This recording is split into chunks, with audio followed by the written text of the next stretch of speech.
India TV YouTube channel को subscribe करें और बेल आइकन दबाएं। अमेरिका भारत समेत एशिया को देगा कोरोना वैक्सीन के 70 लाख डोज। अमेरिकी राष्ट्रपति बाइडेन का ऐलान, पूरी दुनिया को जून तक 8 करोड़ डोज वैक्सीन देगा अमेरिका। पीएम मोदी और अमेरिकी राष्ट्रपति कमला हैरिस ने फोन पर की बात। कमला हैरिस ने भारत को कोरोना वैक्सीन देने की जानकारी दी। कमला हैरिस ने अमेरिका की ग्लोबल वैक्सीन नीति को पीएम मोदी से साझा किया। कोविड-19 के बाद हेल्थ सेक्टर और इकोनॉमी की रिकवरी में योगदान पर भी चर्चा।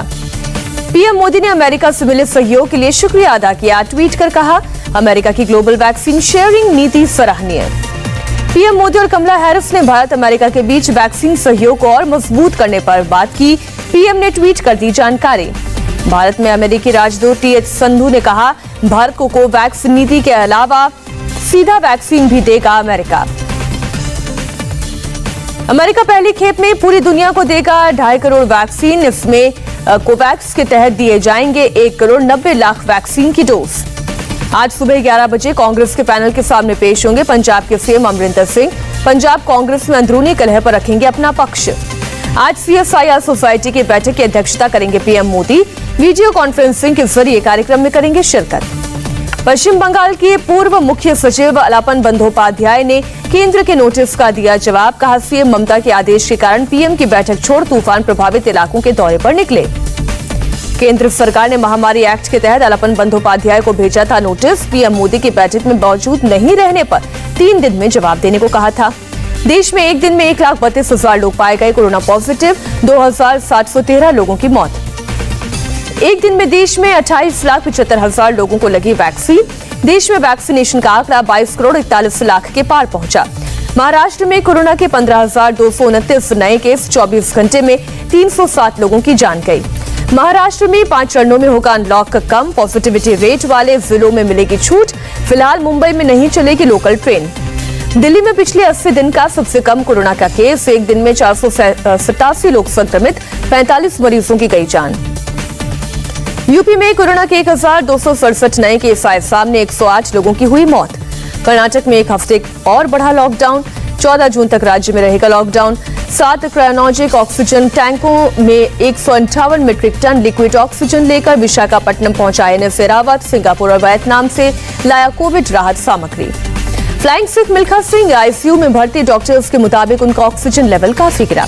अकाली दल अध्यक्ष सुखबीर बादल का आरोप। कहा, पंजाब में वैक्सीन उपलब्ध, निजी अस्पतालों को बेच रही है अमरिंदर सरकार। मुंबई के गोरेगांव में कोविड हेल्थ सेंटर का वीडियो वायरल। सेंटर के 1 साल पूरा होने पर हेल्थ केयर वर्कर्स ने डांस कर मनाया जश्न। जम्मू कश्मीर में 124 साल की महिला को लगाई गई वैक्सीन। वैक्सीन लेने के बाद महिला पूरी तरह तंदुरुस्त।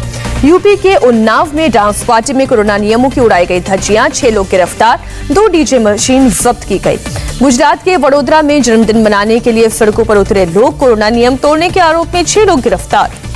ब्रिटेन में भारत में मिले कोरोना का डेल्टा वेरिएंट ढा रहा है कहर। एक सप्ताह में मिले करीब 5400 नए केस। भगोड़े मेहुल चौकसी पर सुनवाई टली। कोर्ट ने दोनों पक्षों को आपस में बात करने की सलाह दी। भगोड़े मेहुल चौकसी पर एंटीगा और बरबुडा सरकार का बड़ा फैसला। कैबिनेट ने डोमिनिका से सीधे भारत भेजने का किया समर्थन। मध्य प्रदेश हाईकोर्ट ने जूनियर डॉक्टर्स की हड़ताल को बताया गैर कानूनी। 3,000 जूनियर डॉक्टर्स को 24 घंटे में काम पर लौटने को कहा। एमपी में करीब 3,000 जूनियर डॉक्टर्स ने दिया इस्तीफा। सोमवार से हड़ताल पर हैं 6 मेडिकल कॉलेजेस के जूनियर डॉक्टर। अलीगढ़ के जवाई इलाके में जहरीली शराब से मरने वाले लोगों की संख्या 9 हुई। मरने वाले सभी ईंट भट्टा मजदूर, जिसके यहां लाकर अंतिम संस्कार कर दिया गया। पीछे यूपी के जल शक्ति मंत्री डॉक्टर महेंद्र सिंह के बिगड़े बोल।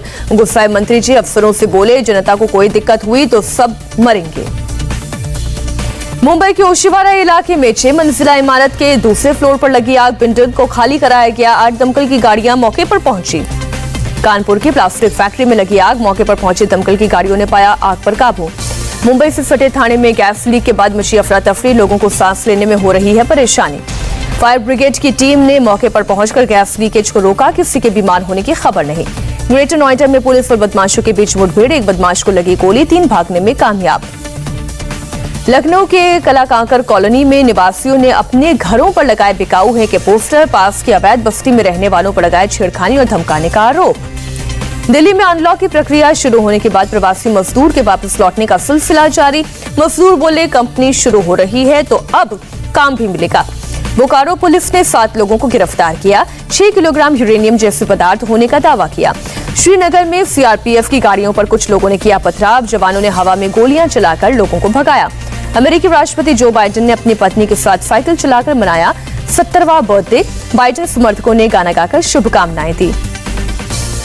इंग्लैंड पहुंची टीम इंडिया हुई क्वारंटीन। 3 दिन में प्रैक्टिस शुरू कर सकती है टीम। खिलाड़ियों ने ग्राउंड के साथ शेयर की अपनी तस्वीर। फ्रेंच ओपन से हटी नंबर 1 महिला टेनिस खिलाड़ी एशली बार्टी दूसरे राउंड में हुई रिटायरमेंट्स में नडाल, फेडरर, जोकोविच तीसरे राउंड में पहुंचे। टोक्यो ओलंपिक में 100 एथलीटों समेत अपना 190 सदस्यों का दल भेज सकता है भारत। भारतीय ओलंपिक एसोसिएशन के अध्यक्ष नरेंद्र बत्रा ने दिए संकेत। पीएम मोदी ने टोक्यो ओलंपिक के लिए खिलाड़ियों की तैयारियों की समीक्षा की। कोरोना की चुनौतियों के बावजूद तैयारियों को सराहा। समीक्षा बैठक में बोले पीएम मोदी, ओलंपिक में शामिल होने वाले सभी सदस्यों को जल्द से जल्द लगाया जाए टीका। केंद्रीय खेल मंत्री किरण रिजिजू ने ओलंपिक यूनिफॉर्म का किया अनावरण। यही यूनिफॉर्म पहनेंगे भारतीय खिलाड़ी।